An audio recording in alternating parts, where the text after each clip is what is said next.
Hello, everybody.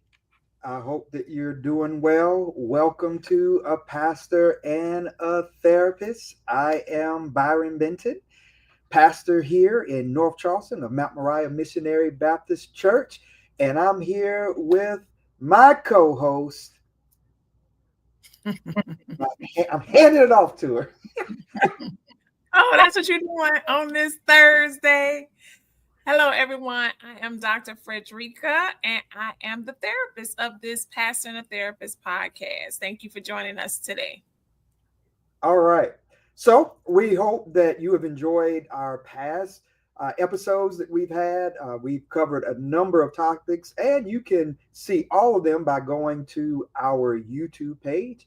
If nothing else, you can just type in A Pastor and a Therapist in the search bar, and I'm sure that we will pop up. And you can see many of the topics we discussed. And if there are other topics that you want to see us take on, we'd love to hear from you, and you can just message us, and we look forward to doing so. Today, our topic is on time well spent, balancing life, faith, and responsibilities. I don't know about you, so I'm going to talk about myself for a moment. Time management is an ongoing work in progress for me. Because life just keeps on life. Responsibilities just keep on piling, and you've got self-care. I've got kids. I've got family. I'm a pastor. There's everything happening in our government right now, which is enough to make your head spin with just 1 hour of the news cycle, let alone a full day. And it's very easy for things to get piled on. As a matter of fact, I have found out in my life, Dr. Fredrica, it's not so much that there are negative things or bad things that come my way. It's how do I manage all the good things, all the blessings? What are the good things that are for me to do, and what are good things that aren't necessarily for me to do? All these are things that we're going to discuss and kind of talk about today as we try to commit ourselves to managing time better. Now, with that said, it's incredibly important because how you manage your time will impact your health, emotionally, mentally, and spiritually, right? Physically, how you spend your time directly impacts how you feel, your emotional well-being, your mental health. How you spend your time impacts how you rest and how you sleep, even. How you spend your time directly affects your life. And a couple of things that I want to do to set this up scripturally, because I am the pastor and a pastor and a therapist, is one, Ecclesiastes 3:1. It teaches us there's a time and there's a season for everything, right? And so it shifts, right? What I should be doing now is different than what I should be doing later, and vice versa. But two, there's another text, Psalms 90:12, where it says, teach us to number our days. Mm. There's a prayer called staring into the abyss, where we confront in prayer our finitude, the reality that every minute that we have is one less minute that we're going to have here on earth. Mm. So, some exercises that I often do and that I encourage others to do is, if you knew that you only had 1 day or 1 week left to live, you got that foreknowledge, an angel or God, or somehow you got the information and it was valid and true that you only had 1 week to live. How would you spend the remainder of your time? What would matter then and what would not matter so much? And how does that translate to what we really should be focusing in on right now in life? Now, nobody likes to do that, right? We don't want to think about death and think about staring into the abyss, but we do have to confront that reality to see if we're on chart to doing what's really in our heart to do, or if we're spending a lot of time doing things that we don't really feel are life giving to us or others, and it's causing us then to waste time. So, the last thing I'll say before I pass it over to the doctor, Fredrica Brooks Davis, is how we steward our time is how we also honor God and honor ourselves and honor others. Everything that you have, it's a blessing that you have it. So, how you manage the time that you have greatly impacts how you live the time you have left. All right, let me pass it over. What do you think about all that, Dr. Frederick? What you think? Yeah, I mean, I totally agree with you. Like that's some good stuff. That it is very true in terms of everything that you've said. Personally, I think for me, I'm trying to figure out how can I accomplish all the things. Particularly more, it's interesting. Like, how can I fulfill? There's such great need, right? Always. I've always felt like, okay, I see this over here. I can do this over here. And really, it's not so much about myself as much as it is, how can I help? Now, certainly in terms of myself, helping others, yes, it makes us feel good. But at the same token, it's when whatever blessing we have, right? And that looks different for everybody. If we are living, I believe that we are blessed to be a blessing. And how we look at that, no matter whether to be a blessing, you don't have to have resources, right? You don't have to have finances. A blessing can be smiling with someone. A blessing can be saying good morning, good evening, being kind. That does not cost us a thing to be a blessing. So to that end, I believe that all of us can be a blessing to ourselves and to someone else. I do believe, though, oftentimes we're taught that to take care of ourselves and to take time for self is selfish, when in all actuality, what we spend, particularly within religious communities, is giving back. If you're already a person who gives back, and then you find yourself in environments where that's taken advantage of, the danger is that you'll lean in to being needed, right? And so that then gets you off of what you're supposed to be doing.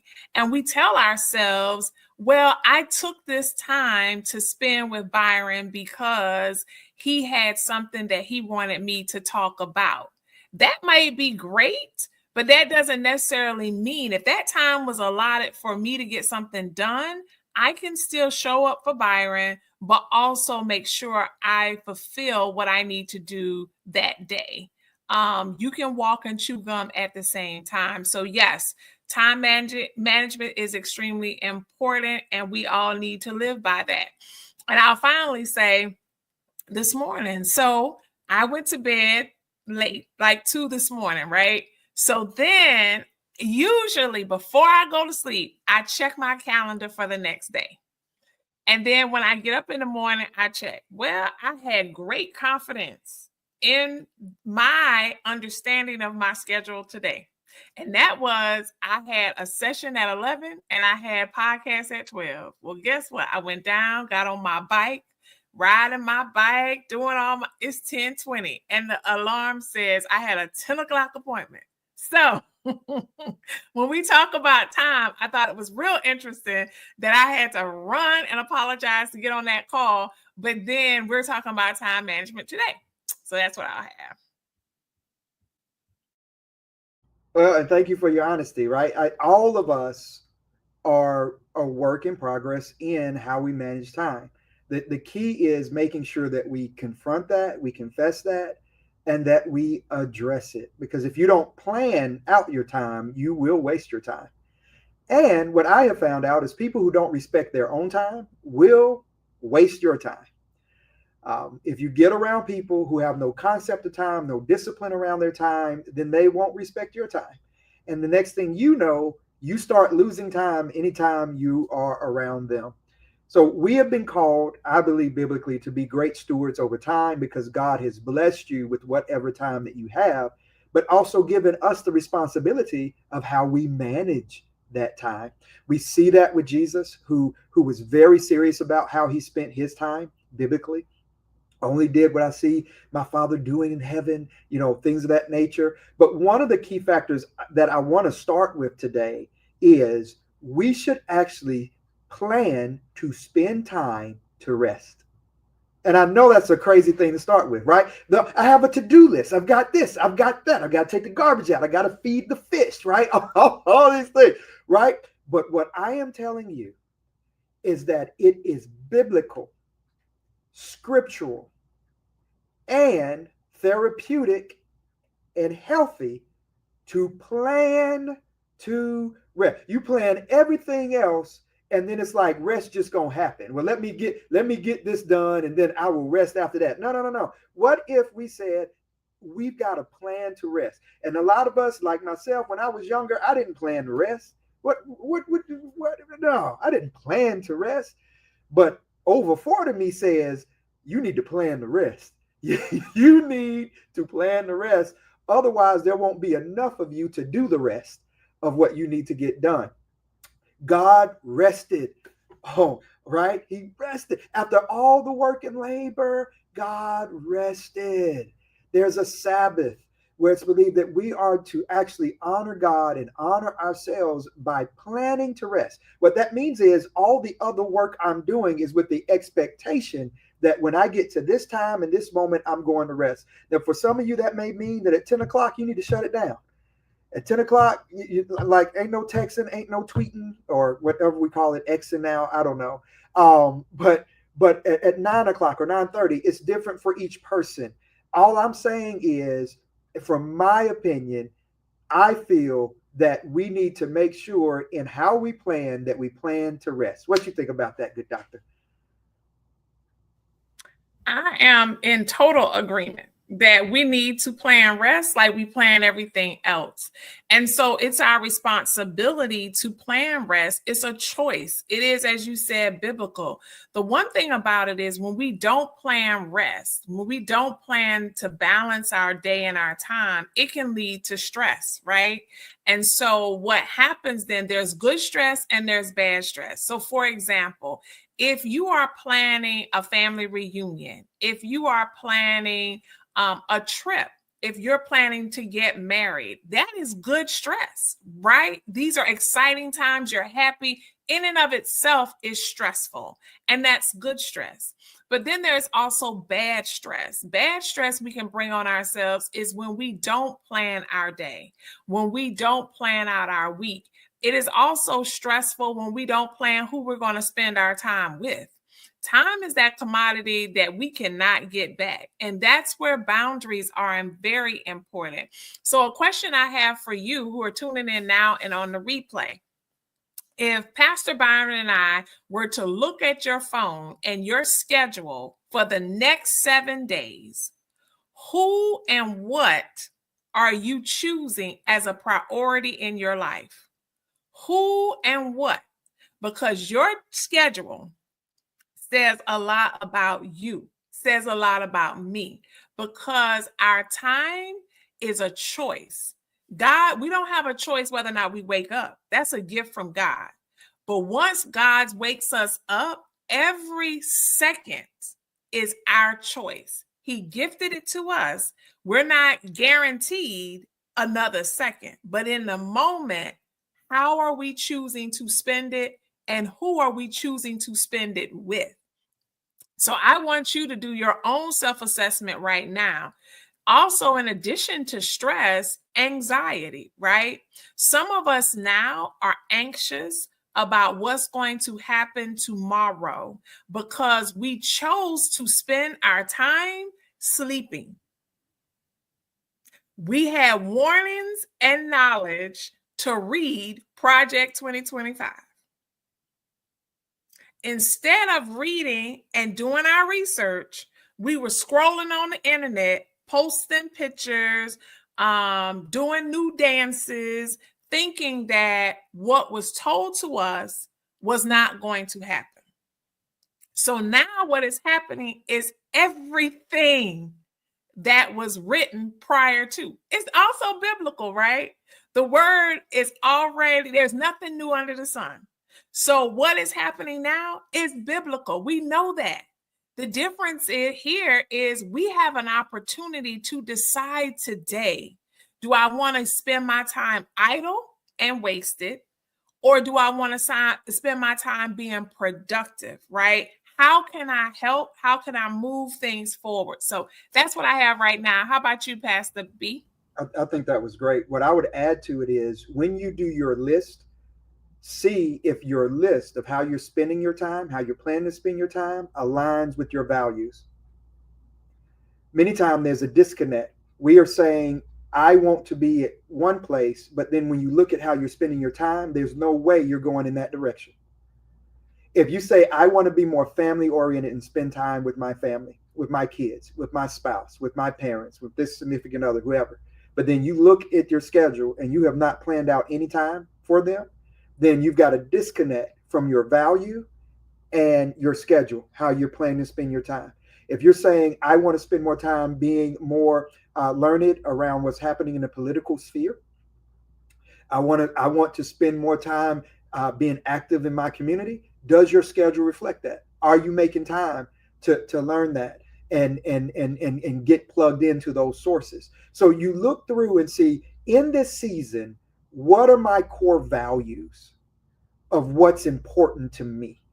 If church is important or worship is important, is that in your schedule? Or is it just something that if I feel like it, I might go? I know what happens on Wednesday. I know what happens on Sunday. We're going to see how I feel on Saturday. No, if it's a part of your core value of how you see in this season yourself living out your life, then you need to make it a point of putting it in your plan, because an unwritten plan is impossible to follow, right?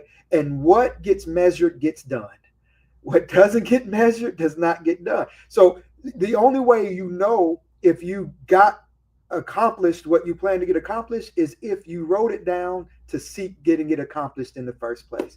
Then you look back and go, what happened to where I had planned to spend time reading this, but I didn't? What got in the way there? And that allows you then to do the work of figuring out, okay, what are the boundaries that need to be in place? Is it that just a one-off happened, an emergency happened, and that's what took me off course? Well, okay, emergencies happen. That's going to be done, and you get back to business as usual. You get back on schedule. Or is it that there are some kind of reoccurring patterns that keep showing up? Like, actually, what happened is I got caught up in the Facebook algorithm or the YouTube algorithm. Or I got caught up playing whatever game you play on your cell phone, and you said you're only going to play it for 5 minutes, but the next thing you know, 30 minutes pass by and you miss your devotion time, you miss your opportunity to work out, or now you're behind because you have some calls you need to make, and now you have to make those calls, and so now your day is spiraling. So whatever you're doing, when you look at your blocks of time, see if it lines up with your desired outcomes that you're seeking from a value standpoint in your life. That's what I would add to that. Anything else you want to add before we move on, Dr. Fredrica? I think it's excellent. One thing that I want to make sure that we are highlighting here is that we are not encouraging you to fill your day with things to do. That's not what we're suggesting. So we're not suggesting that we want you to be smarter at being busy. That is not what we're saying. What Pastor Byron is saying, and I agree with, is what are our core values? So, for example, if in fact you want to take better care of yourself, mind, body, and spirit, you have the ability to do that. What does that mean? It may mean that you have to wake up at 6 a.m. in order to engage in your devotion, in your time of workout, and in time of just peace before you prepare to go to work. So, in doing that, what you're also doing is you may choose to then shut your day off at 10 p.m. And in shutting your day off at 10 p.m., it allows you to get the rest that you need in order to get up at 6 a.m. I remember talking to a sister who was working 3 jobs simultaneously. I'm not talking about she compartmentalized. She's working all 3 at the same time. And as we're talking about connecting with the Lord, which is her goal, something she wants to do, she then begins to talk about she's already getting up at 5 a.m., working 3 jobs. And then when she begins to talk about, okay, now I want to do something different, it's like, well, now I need to wake up at 5 a.m. Is that sustainable? Right? So, again, one thing that I have learned, and I encourage you to try it if you haven't, if you really structure your day and say, I'm going to go to bed at this time, wake up this time, you're going to be more productive the next day than if you stayed up late trying to get everything done. Because then you have it's the potential that you will make mistakes, errors, you're not as crisp. But if you go to bed and get up the next day, the Lord allows, you will then be more productive. So it is important that rest equals productivity. The more we rest, the more productive that we are. And then when we talk about fatigue and procrastination, when we have filled our schedules and we have no time, oftentimes that's going to cause us to be tired. We're going to procrastinate in what we're doing. And then it's going to create this decision fatigue where we just can't make a decision. Why? Because we're tired. And so it's important for us in terms of taking our time to make sure we get rest, we give time to others, and that's where I'll leave that right now. Pastor? Wonderfully said. This decision fatigue is very real. So for those who are in a position where you have to make a number of decisions, especially when you have to make decisions that impact people other than you, if you're a caregiver, if you're a parent, if you're a leader at your church or organization, whatever may have you're having to make a number of decisions. Where the energy that it takes to make decisions, that begins to weigh on you. And it can really build up, and you're wondering why you're so exhausted or so tired, or why you want to disengage. You know that this is your responsibility, but you don't want to deal with another email. Don't ask me another question, right? Now you are checking out when people really need you to be present. That's a sign that fatigue has set in. Think of fatigue physically, right? You are capable of running or capable of walking, but if you do it for a prolonged amount of time, your body gets tired, and you may not be able to keep the pace that you normally could, or you may get a cramp, you may need to stop. Either way, your body's going to send signals that says, hey, even though you're well able to do this, right now, we need to recover. And if you don't take the time to recover, you're not going to be able to walk at all, possibly. You won't have forward progression. And so that's what Dr. Fredrica was talking about. What I would add to that is sometimes you need breaks. And I'm learning that now. I am learning now that within my schedule to actually take breaks. I am notorious for stacking stuff like I'm doing today. Back to back to back to back to back to back. Oh, when you going to eat? I don't know. I'm going to figure it out somewhere in between. That's horrible. It is horrible. Pray for me. You need to factor in breaks. You'll be amazed at what a 5-minute walk will do for you. What just taking 5 minutes, 10 minutes and going, I'm going to go on for a walk, whether it's just down the hall in my workplace or in my house, go outside, walk around the block or walk around your facility, taking a break and just sitting there and laying and taking a deep breath and meditating in silence or just sitting in silence. breaks can be taken all kinds of different ways, but you'll be amazed at how you recover by taking these small breaks along the day, and it keeps you fresh and ready to engage in the next person and with the next item on your agenda. The last thing I'll say about it too is, and with all the Zoom meetings and things that we do, although I know a lot of us are being forced to go back into the workplace, but some of us are being forced to go back into the workplace just to be on a Zoom call with somebody in another state, another city, or down the hall. Um, Staring at these screens all day gives fatigue in and of itself, right? And so I'll leave it there and toss it back over to you. But I just want to add the adding in some short breaks, and again, plan the breaks, put it in your schedule. I'm going to do 10 minutes here. I'm going to have, even in baseball, there's a seventh inning stretch. In baseball, there's not a whole lot going on the whole time. There's plenty of time where you can stand up anytime and stretch. But in baseball, everybody in the whole crowd and audience and team, they take a moment in the seventh inning and stretch. Good, doctor? No, that's good. What comes to mind when you say that, for all of you who are entrepreneurs, for those of you who are bosses, and you are able to provide, because one of the things, time management, taking rest, self-care, it's learned. It's learned behavior. Your environment in which you grow up, your parents, your family, your guardians, you watch and see how they manage time. And then based upon that, you too will learn. That's learned behavior. And so you have to then decide at some point. Now, as I remember a couple years ago, where the Lord really worked with me around modeling, taking time for my staff. Because to your point, I would meal prep, have food, do that for years, many years. I would do that and take my food to work, but I would never eat. And then at the end of the day, it's like, oh, it's too late for me to eat. And so I would set the alarms. The staff would come in and say, Dr. Brooks Davis, it's time for you to eat. They were holding me accountable, but I was choosing to do work, right? And that is horrible. And so how the Lord dealt with me on that is, you need to stop and eat and just breathe. That's self-care. That's you pouring back into yourself. But then the larger thing that really hit me a couple of years ago is this modeling behavior. So what I did was share with my staff for 30 minutes. I was blocking out the conference room. And they weren't forced to do it, but they had 30 minutes to take a walk, to lay down on one of the sofas and take a nap, to eat their lunch.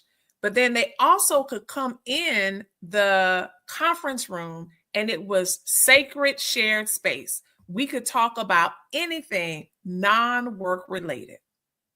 And it was just amazing how powerful that was for all of us, because it was time that we were intentional to stop and from 1 to 1:30. This is our time. The schedule is blocked. So I would challenge you, if you're a caregiver, if you are a supervisor, if you are a mother caring for your kids, find and identify at least 30 minutes on your schedule that is going to be your time and your boundary, and schedule it just like you schedule everything else. You schedule to go get your nails done, your hair. People talk about that self-care. That's something you checking off on the box. Like for some people, you might find that relaxing, but the rest I'm talking about is rest, as Pastor Byron said, to recover. That means that I'm not driving to an appointment to sit and get my hair done. Yes, that can be soothing, a good time, but there's something very different about, I'm not going anywhere. Or I'm taking a staycation, and when I go, all I'm doing is just going to lay in the bed and chill. Whatever that might be for you, just rest. Yes, Pastor? Yeah, and I would add to that, beware of the dopamine trap. Every time you look at those cell phones, your iPads or your tablets, right, you're getting a hit of dopamine, especially as the algorithms learn you and kicks out what it needs to kick out to you to keep you tuned into it. These algorithms, everything on these social media platforms, they're designed to keep you looking longer. The longer you look, the more advertisements you see, the more money they make. So the incentive on their end is to learn you to the point where you lose track of your time because you're spending so much of it with them. Beware of that. Beware of sitting in bed while you should be resting, saying, "Oh, I can't sleep." Well, you can't sleep because you're getting dopamine hits. You're constantly looking at this phone. Have you done what I've done in the past, and that's you're playing a game and you're so tired that you're literally falling asleep, but you wake up to continue playing the game on your phone? Again, pray for me. You need deliverance. My brother, my sister, if that's we need deliverance. We need to come to the altar and let the Lord do a work on us, because we should be rested right now. Your body is literally shutting down, telling you, go to sleep. You're like, but I want to play Candy So what you Crush. saying? Your phone is in your hand and you're like,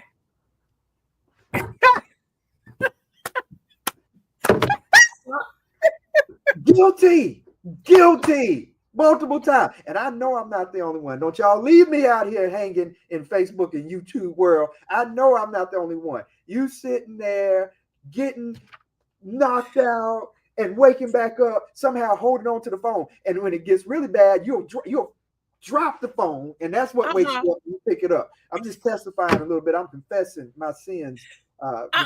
So you saying, so for you it's a game. You might be playing a game. Somebody else might be ordering stuff online. They see some shoes, they falling asleep.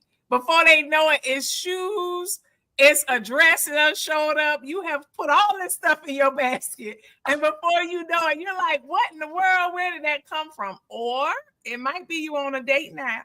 Oh, late at night, trying to see if you can get you a date for the weekend, and you swiping, and your swipe went in the wrong direction. So in other words, we want you to be mindful that you need to put those devices down, because they can get you in some trouble. You sending a text message and you texting the wrong person. It's just not helpful. But I think all of us at some point can acknowledge that we have overextended ourselves. It is not healthy for us to do it. When we do that, we eat the wrong foods, we pick up the wrong things, we spend more money than we had planned to spend. So our goal here today is not to try to make you feel bad, make us feel bad. It is to encourage you that in this season of uncertainty in life in general, that it is important for us to really get back to our core values, to take an assessment of how we spend our time, what we're doing, and who we are spending our time with. And if those things are not serving you, then it's important that you establish boundaries. So an example of when we talk about stress, it can be that people want to be engaged in drama back and forth, right? They want conflict. You may be a person who chooses how much time you're going to give to having certain discussions. And the reality is silence is also very helpful. I promise you it is. So when you talk about spending time, some people spend time figuring out how they can get somebody back, or how angry you're going to be about this or that. Remember, that's all time too. As opposed to spending time of letting stuff go. Some of us really need to spend some time letting things go.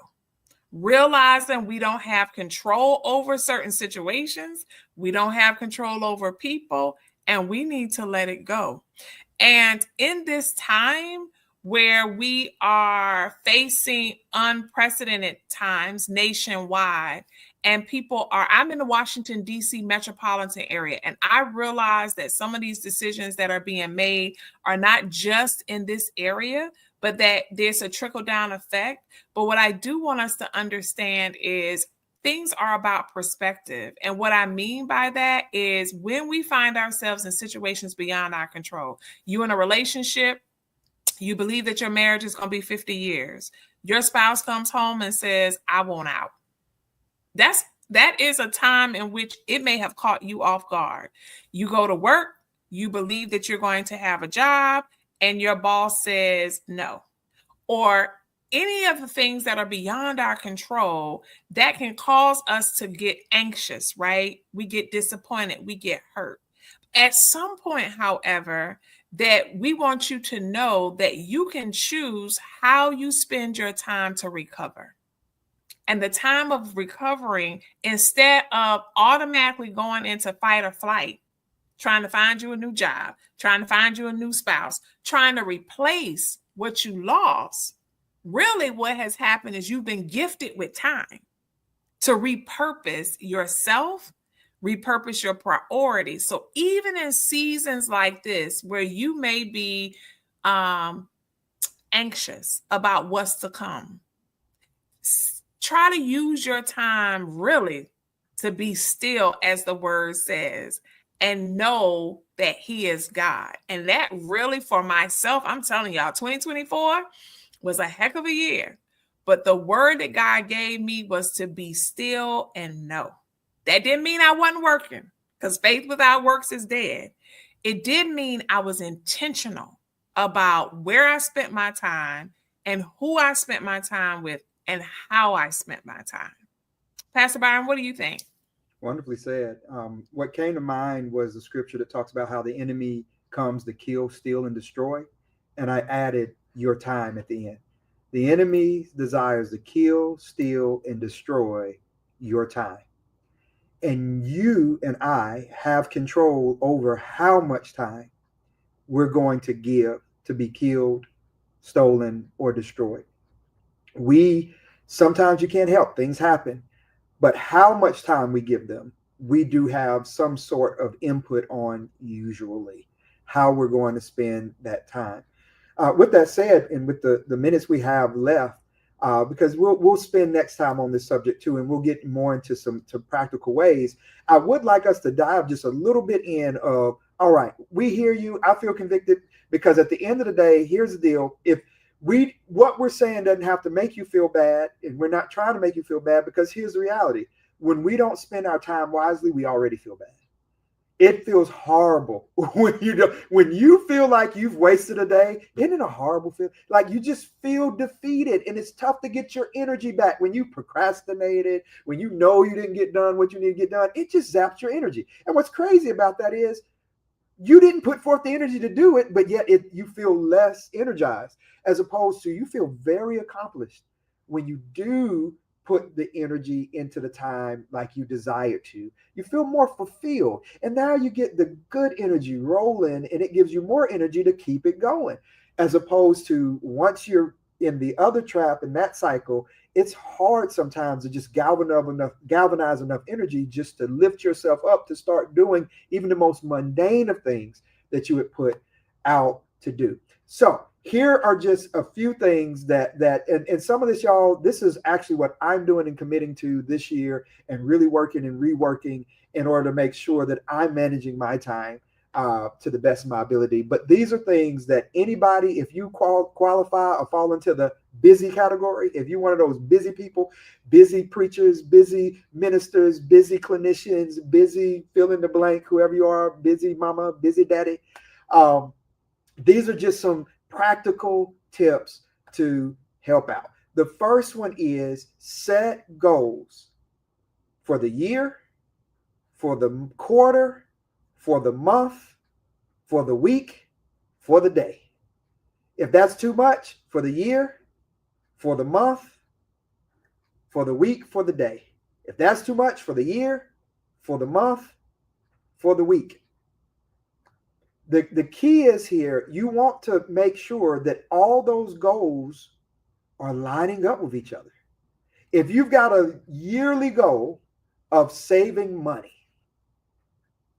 then something in your daily or weekly goal should fall in line with that.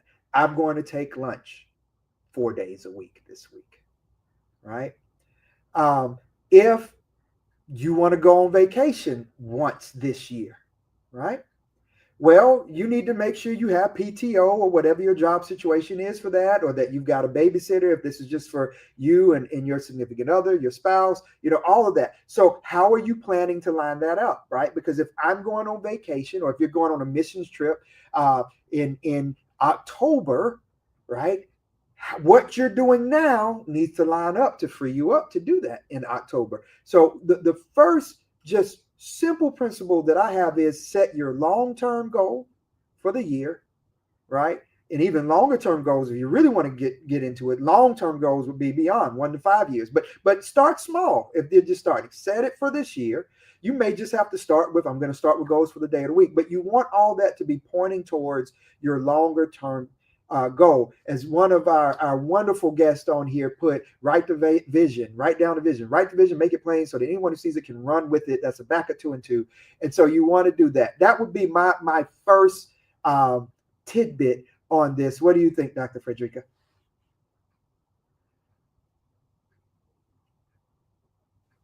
Sorry, I think I totally agree. So what we're going to ask you to do, whether you are watching now or catching the replay, we want you to drop in the chat what is your one goal that you're going to commit to between now and in 2 weeks. The Lord says it, we'll be back together again in 2 weeks at 12 o'clock. What's the one goal that you're going to drop? Drop it now. I'm going to add to establishing that one goal, who's going to be your accountability partner. So one goal. So regardless of when you're hearing this, I want you to write it down and then identify your accountability partner and tell them about it. All right, Pastor? All right. So we all have an assignment. You've got a goal to write down, and you've got to seek an accountability partner. Okay. Now, most of our goals fall into 5 categories: faith, right? You have something going on spiritually, you have goals that you want to accomplish there, whether there's activity in your house of worship or how you're studying, meditating, right? Faith, finance, right? Where you want to be financially. A lot of us have goals there. Fitness, when it comes to how we want to eat, exercise, doctor visits, care for ourselves, right? Fitness, sleep, all that goes into there, right? So we got faith, we got finance, we got fitness, we got field. All of us have goals, whether it's switching jobs, going back and getting education. It's how we live out in the field. How we live out in the field. You have goals there. You need to write down, right? Pick one of these areas. The 5th one is family. And family is inclusive of those who are your blood family as well as those who are not blood family but considered family. They're close relationships. So the last one's really relationships. When you look at your goals, I guarantee you whatever you wrote down can fall into at least one of those categories, because what those go and pull at our core values of who we are, who we spend our time with, our own health, how we work or what we're wanting to do with work, right? Our finances in that situation. All of these fall in those categories. So I encourage you to kind of look and see what did you decide to focus on, because as your one, because it says a lot probably about in this season what the broader goal is that you're really wanting to reach for. So those were automatically something that was a family relationship that came up. That's probably the area that's really on your heart that you really want to work on, and that's really maybe even causing you worry and anxiety. For others, it may be finances, the first thing that came up. It's just a way of further assessing where you are on that. All right, Dr. Fredrica, we want to do one more tidbit. Should I jump on another? Well, sure. So I want us to keep it small and manageable. Okay. And take away I would like for the next goal to be something that you highlighted earlier. So I even took it down to 2 weeks. So between the time today or whenever you hit a replay for the next 2 weeks, one goal, and identify the person that's going to hold you accountable. I have one more goal that we tried to reinforce today, and that is in the next 2 weeks, I want you to plan 2 opportunities for rest. That's 1 per week. So instead of giving you something else to do, resting is a to-do, but we also want to balance out work with rest. So that's what we focused on today, because that's going to help you with your anxiety. What does rest look like? It means you're not doing anything in that time. You're just relaxing. You're not scrolling I can't watch Facebook. 10. No. What about NPR? NPR? No. No. Mm-mm. No. Rest is you are tuning all of that out. No What about television, sending prayers to no people? movie, Prayers to people. no, you're not sending prayers. No. You're not this period of rest is just what that is. I'm gonna ask for 30 minutes. 30 minutes once each week. That'll total an hour minimum. No social media, no phone, no television, no streaming. You are just sitting and being. That's it. 30 minutes. 30 I minutes. know we can do it. We got this. We got it. We got it. 30 minutes.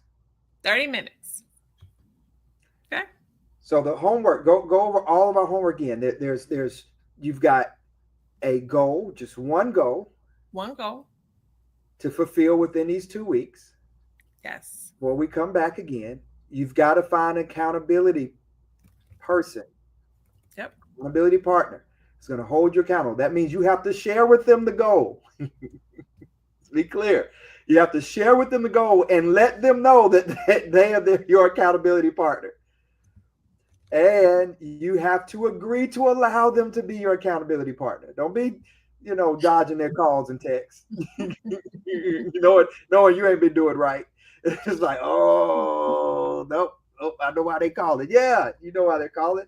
Because they're trying to hold you accountable. Let them hold you accountable. And you heard the other charge from Dr. Fredrica. Take 30 minutes. Did you say do it twice? I did. Do it twice. 30 minutes twice. Now, we have to do this as well. I feel challenged right now. I feel challenged. I'm already trying to figure out what my goal is going to be, who my accountability partner is going to be, all of that.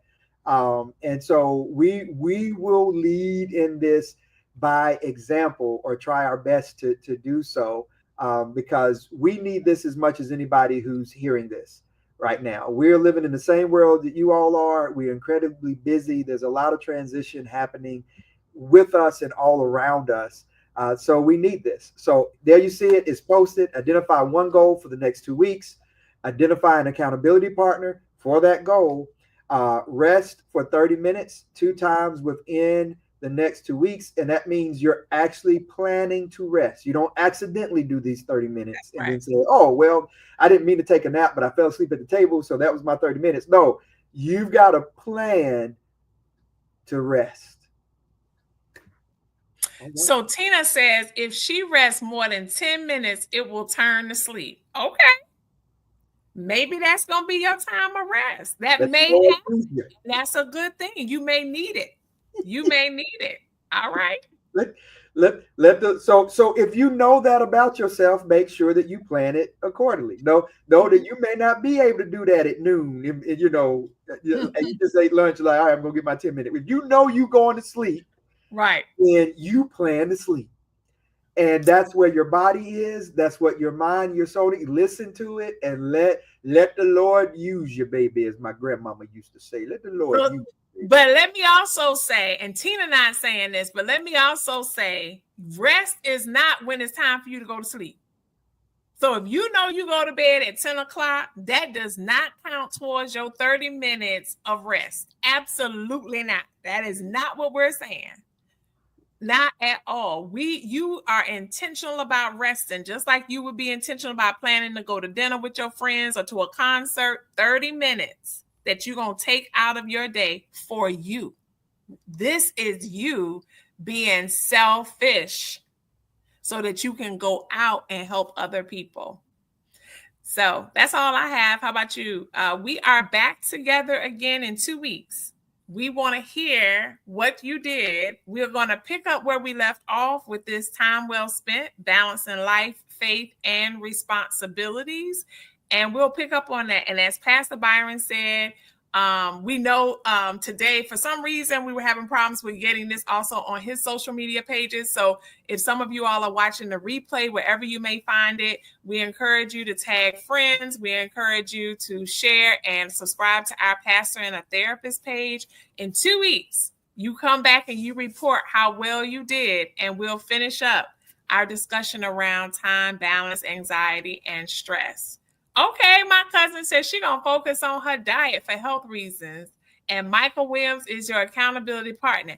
And guess what, Linda? Everybody who watching now and later are your accountability partners. I'm about to put this in my calendar. So diet for health reasons. And her husband is her accountability. All right. Sounds good. And I see, Melanie, you've tagged people. So yes, thank you all for joining. Pastor Byron, I'll let you close us out. Yeah. So everybody, may the time that you spend be fruitful. May it be encouraging. May it be life-giving to you. And may this be an exercise that shows us how to really value the time that we have been given. And we thank you for spending your time with us. We do not take that for granted. And so may God bless you, keep you, and we'll see you again soon.